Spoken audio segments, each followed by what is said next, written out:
वहां पर जो हमारी वीरांगनाएं बहन थी जिनकी मांग का सिंदूर छीन लिया गया, अगर उन्होंने अहिल्याबाई का इतिहास पढ़ा होता तो उनके सामने उनके पति को कोई निरपराध इस तरह से गोली नहीं मार सकता था, चाहे वो भी शहीद हो जाती। वीरांगना का भाव नहीं था, जोश नहीं था, जज्बा नहीं था, दिल नहीं था, इसलिए हाथ जोड़ के गोली का शिकार हुआ। इसीलिए ये संग्राम का इतिहास पढ़ाने की परंपरा भारत देश में 2014 के बाद हमारे यशस्वी प्रधानमंत्री ने शुरू की, ताकि हमारे देश के हर नारी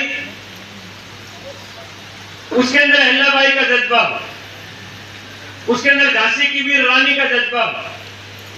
अगर वो धर्म के ऊपर चले तो वो सावित्री बने, मदालसा बने, साध्वी बने, सीता बने, राधा बने।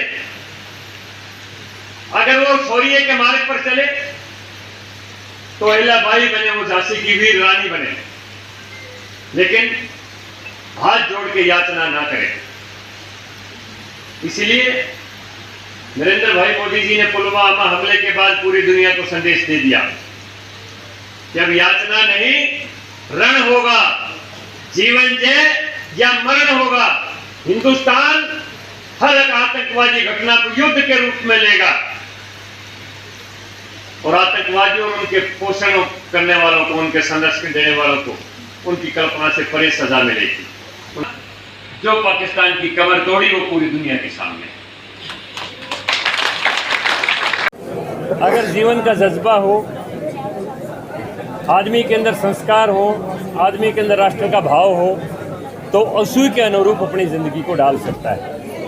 और यही देवी अहिल्याबाई ने अपने जीवन में चरितार्थ करके दिखाया कि 20 साल की अल्प आयु में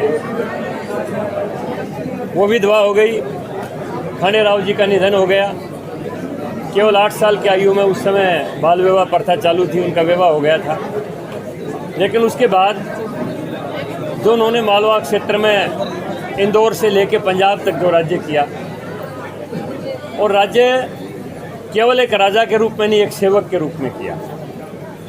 और उसके साथ साथ भारत के जितने भी बड़े धार्मिक स्थल थे उनका जीर्णोद्धार करवाते हुए भारत की सभ्यता और संस्कृति को अभी पुनरुत्थान करने की उन्होंने अपने जीवन में एक संकल्प लेके कोशिश की। यही उनके जीवन की एक सच्ची प्रेरणा है, सच्चा मार्गदर्शन है।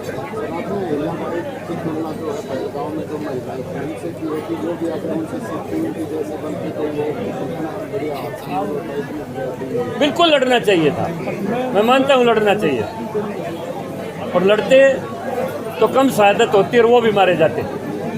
बिल्कुल लड़ना, हाथ जोड़ने से कौन छोड़ता है?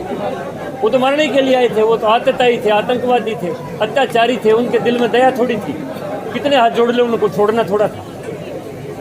अगर उनके साथ टकरा जाते तो कुछ ना कुछ कम कैजुअल्टी होती। यही तो अग्निवीर योजना प्रधानमंत्री जी ने चलाई थी। अगर वहाँ का हर पर्यटक अगर अग्निवीर होता तो मेरी समझ में उन उग्रवादियों को घेर लेते, कम कैजुअल्टी होती।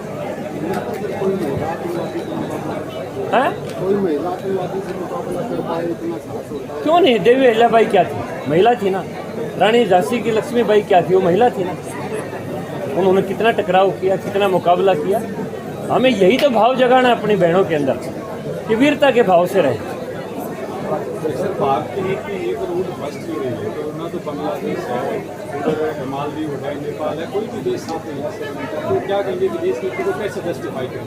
देखिए, बांग्लादेश, मालदीव, तो ये तो बहुत छोटे छोटे देश हैं। और जहाँ तक बात है विश्व की जो शक्तियाँ जिनको मानते हैं, जो शक्तियाँ जिनको विश्व की मानते हैं, उसमें अमेरिकन राष्ट्रपति ने भी आखिरी में ये कहा कि मेरी मध्यस्थता नहीं थी, ये हिंदुस्तान का द्विपक्षीय मामला था। और जितनी भी बड़ी शक्तियाँ जिनको कह सकते हैं, किसी विशेष देश का नाम लेने की जरूरत नहीं, यहाँ तक के जो यूएई के देश हैं, उन्होंने भी भारत की जो नीति थी उसका समर्थन किया है। जो उग्रवाद के खिलाफ जो भारत ने एक्शन जो लिया है उसका हम समर्थन किया। पहलगाम हमले में सर सिंदूर ऑपरेशन भी चलाया था। पहलगाम हमले में आतंकवादी थे, तो उन्हें पकड़े गए, न मारे गए, क्या कहेंगे सर? केवल आतंकवादी नहीं, उनके सरगना भी मारे गए। कौन थे सर, कहाँ पता चला, पकड़े भी नहीं गए? देखिए बात ये है, पकड़े ना गए वो अलग बात है, लेकिन जहाँ उनके ठिकाने थे, जहाँ पर उनको ट्रेनिंग मिलती थी, उनको पूरी तरह से नेस्तनाबूद कर दिया। और केवल आतंकवादियों को नहीं, उनको संरक्षण देने वालों को, उनको ट्रेनिंग देने वालों को भी मार दिया भारत की सेना ने।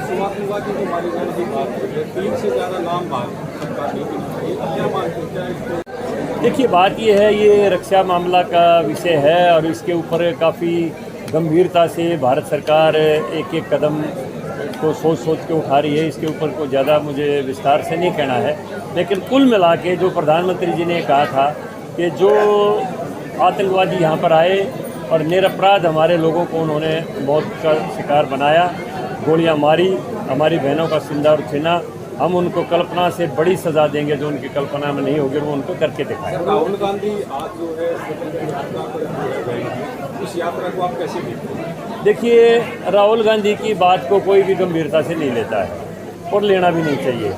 वो विदेशों में जाके भारत की प्रतिष्ठा के खिलाफ बात करता है, एक जगह जाके कुछ बात करता है, दूसरी की जगह जाके कुछ बात करता है। तो देश भी मेरी समझ में कोई भी देश का कोई मतदाता, कोई भी वर्ग राहुल गांधी की बात को गंभीरता से लेता नहीं है। और जहाँ तक सवाल है कांग्रेस का, अब देखिए कांग्रेस का एक नेता जो बुद्धिजीवी है, शशि थरूर है, हमारे एक डेलीगेशन का प्रतिनिधि मंडल का, जो विदेशों में पाकिस्तान के असलियत बताने के लिए जो गए हैं, ऑपरेशन सिंदूर की और आतंकवाद की घटना का पूरा विस्तार से दुनिया को बताने के लिए जो हमारे डेलीगेशन गए हैं, एक डेलीगेशन का नेतृत्व खुद शशि थरूर कर रहे हैं। क्या है? कांग्रेस कहते हैं कि उसको भी शामिल किया जाता है, सभी पक्षों को शामिल किया जाता है, बीजेपी की जीत नहीं है, सेना की। तो निकाले ना, कांग्रेस भी, कौन मना करता है? कांग्रेस भी निकाले तिरंगा यात्रा।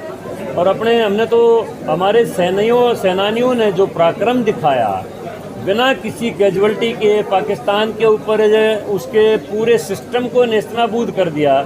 चाहे वो रहीम खान एयरपोर्ट था, चाहे कोई दूसरा खान, चाहे सरगोदा था, चाहे लाहौर था, चाहे रावलपिंडी था, सब जगह के उनके ऊपर शार्प बिल्कुल स्टिक अटैक की हमारी सेना ने।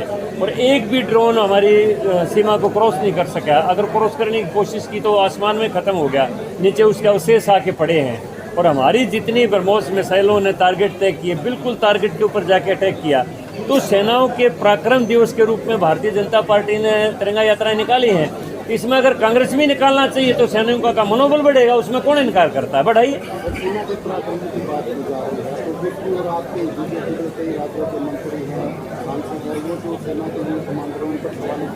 नहीं, किसी राज्य के किसी मंत्री ने कोई सवाल नहीं उठाया है। एक मध्य प्रदेश के मंत्री ने हमारी एक महिला अफसर के बारे में कुछ ऐसी टिप्पणी की थी, और कहीं से किसी ने सेना के पराक्रम के ऊपर कोई सवाल नहीं उठाया। सर, अभी की सरकार ने